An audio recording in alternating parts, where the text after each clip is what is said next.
Well, hello there. We're going to be looking at the 1611 King James Bible, the inside cover page of the 1611 King James Bible.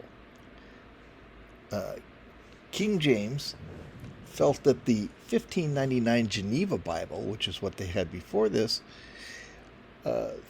threatened his authority, shall we say, to a certain point. So he ordered his own people to come in and do a translation of the Bible, which, of course, as we know today, named after him, King James Version. But so many Christians have no idea.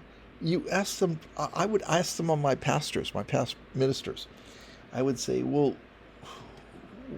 why don't we use God's name?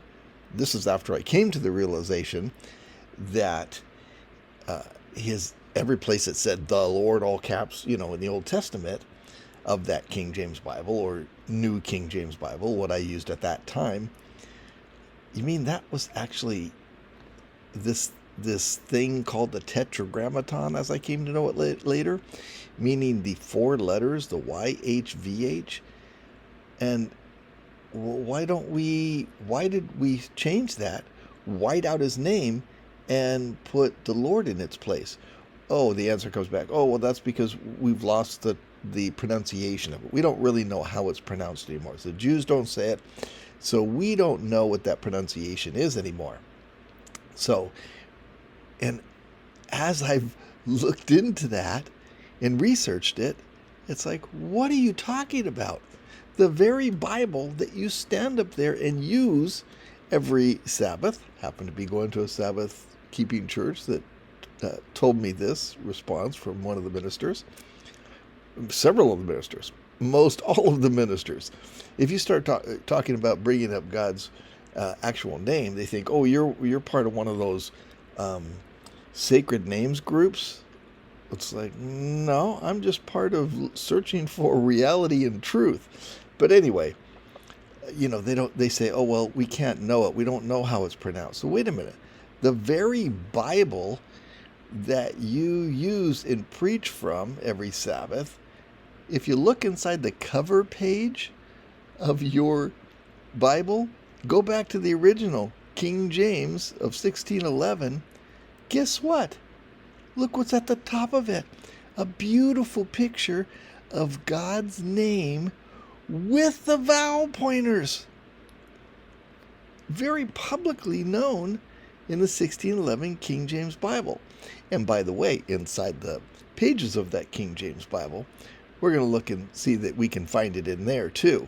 So that's just ridiculous. Just back up a little bit. Maybe you need to go back and throw away that new revision, because you've got God's name in the very cover page illustrated. Beautiful illustration, by the way. Look at that with the clouds around it and his name beaming out like that. But there it is, hiding in plain sight. And yet, well, we don't know how it's pronounced. Guess what? There it is with the vowel pointers, pronounced Yehovah. Love that picture. So let's go ahead and look at the Hebrew alphabet. Now, this is the, we'll call it modern Hebrew, not Paleo Hebrew or older, more pictorial type versions of Hebrew. And let's examine it and look for those four letters in here. And we'll find them. Remember, Hebrew is right to left.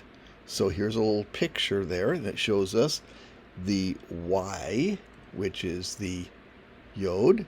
There it is, the Yod, Y. Then continuing right to left, we get to the Hey. There it is. There's the Hey. And then next, the Vav. There's the Vav. And then again, repeated is the Hey, or the H. In English, we'd say YHVH. That's referred to as the Tetragrammaton, but it's basically the name that Yehovah himself spoke to Moses. And by the way, I want to reflect back on something else. There's this little illustration that I got that we're looking at here.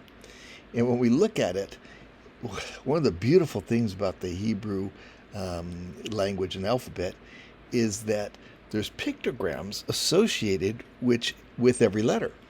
So with the Yod, we have a pictogram of a hand.